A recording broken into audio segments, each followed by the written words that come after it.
আজ বানাবো একটা নতুন হেয়ার প্যাক। এর জন্য লাগবে কলা, একটা ডিম।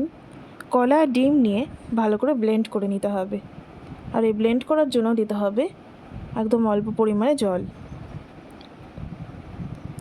একদম অল্প পরিমাণ অ্যাড করে এইরকম ফাইনলি পেস্ট হয়ে যাবে।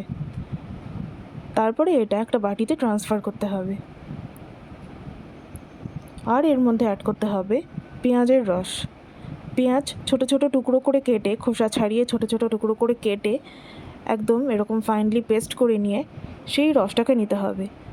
এই রস নেওয়ার জন্য বাটিটাকে এরকমভাবে ঢাকা দিয়ে এরকমভাবে ঢালতে পারেন, কিন্তু মেক শিওর যাতে পেঁয়াজের কোনো টুকরো না চলে আসে।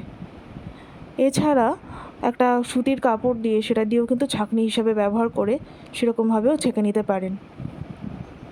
এরকমভাবে ছেঁকে পুরো জিনিসটাকে ভালো করে মেশাতে হবে। পেঁয়াজের রস অনেকটাই লাগবে, অল্প অল্প করে এরকমভাবে ফোঁটা ফোঁটা করে পড়বে, এরকমভাবে নিয়ে নেবেন। কলায় আছে গুরুত্বপূর্ণ ভিটামিন, ম্যাগনেসিয়াম, পটাশিয়াম ও সিলিকন।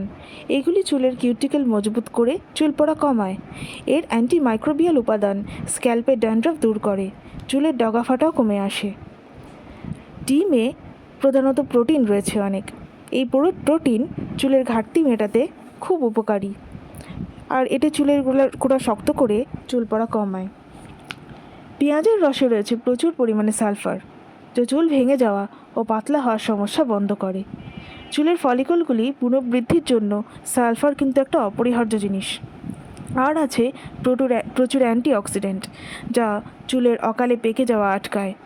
এর অ্যান্টিব্যাকটেরিয়াল ও অ্যান্টিফাঙ্গাল বৈশিষ্ট্য ড্যান্ড্রফ কমাতেও সাহায্য করে। তো এটা মেখে ফেলুন আর ফলো করতে থাকুন রিটস বায়োলজি।